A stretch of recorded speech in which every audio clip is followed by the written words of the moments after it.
Everybody, today we're doing our video for GTA car kits in 2010 Toyota FJ Cruiser. So we're gonna start off with what tools you'll need. You'll need a Phillips screwdriver. You're gonna need a 10mm socket with an extension, and you're gonna need some type of flathead screwdriver in order to get the connection at the back. So we're gonna start off by using our Phillips screwdriver, and these two side panels have to come off, and to do that you're gonna have to remove the two Phillips screws. They're here in the bottom, so one here and one on the other side. So we're gonna go ahead and do that right now. So we just removed the two Phillips screws. They look like that, and now we're gonna remove the two side panels. First we're gonna pop it off with our hand, and I forgot to mention that you can use some type of panel tool in order to get these off, or you can use a flathead screwdriver with tape over it so you don't scratch anything. So you're just gonna work your way up, and as you can see, it's held on 3 clips and that screw that we took out. Same on this side. We're gonna pop it off with our finger. See, this side I didn't have to use the tool. It just comes off, same thing. So once you do that, you're gonna see that there's another 2 Phillips screws. So there's one here, one there, and we're gonna go ahead and remove these right now. So now that these 2 screws are removed, we can remove this whole panel around this radio. We're gonna start from the top, and it just comes off. So there's 1 clip on the top and 3 at the bottom, 3 yellow ones. So just start from the top, don't yank it too hard. And the next step is, and this is the final step before removing the radio, is to use our 10mm socket with an extension to remove these 4 bolts. And so we're gonna go ahead and do that right now. We just removed the 4 bolts, and now the radio is ready to come out. So we're gonna show you.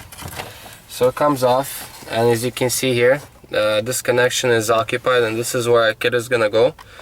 But on your car it's most likely not occupied, because this car is equipped with original Bluetooth from Toyota, and that's our guess why it's occupied. So we're gonna plug in our kit. So the kit looks like this. You have the module in the middle.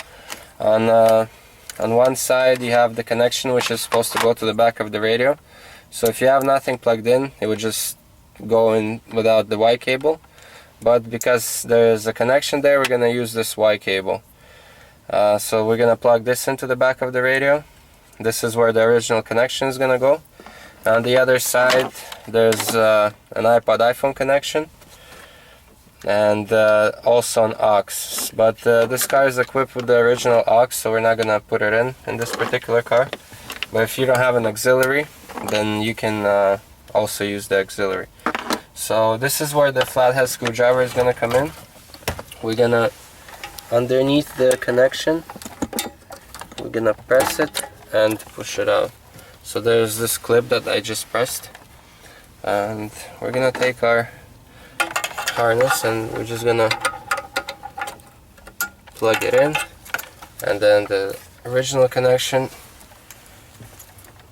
we're gonna plug back into the Y cable, and that's it. You don't have to splice any wires, you just plug the solution in and that's it.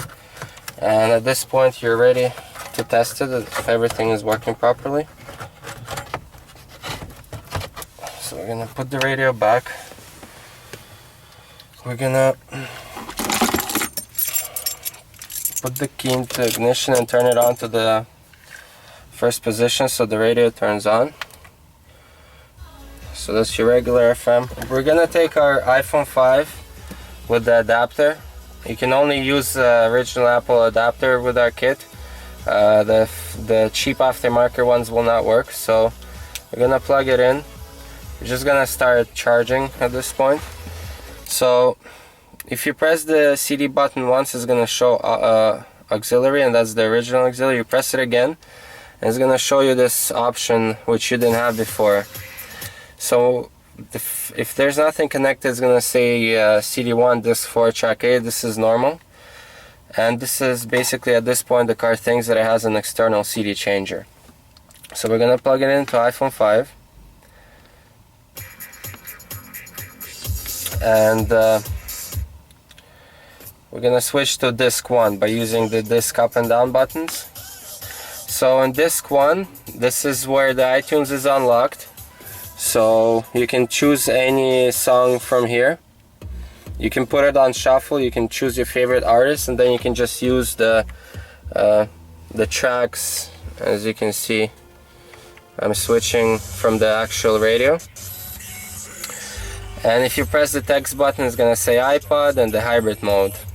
If you go up in disc, so if you go to disc 2, this is your first playlist, and when you now press the text, it's gonna show playlist 1, and if you press it again, it's gonna show you the text name, the song's name. So then at this point you can switch the songs, and you can also scroll, and you can also deactivate the shuffle feature if you press the random button. So that's it. If you go to disc 3, disc 4 and so on, that's all gonna be playlist. And if you want to unlock your iTunes back, we're just gonna go back to disc 1. So once you tested everything and made sure that all the speakers play, the next step is to run your cable for the iPod iPhone. And on this particular car you have two options that we think are good. You can run it to the glove box. That's the easiest one. If you open the glove box, you press it on the sides, it's gonna drop down. My legs are in the way, but if you press on the sides like this, on both sides, the glove box drops, and then you can just feed the cable from the side. The other way that you can do it is that you have these empty switches here, so you can just reach back and you can push them out like so, if you can see in there.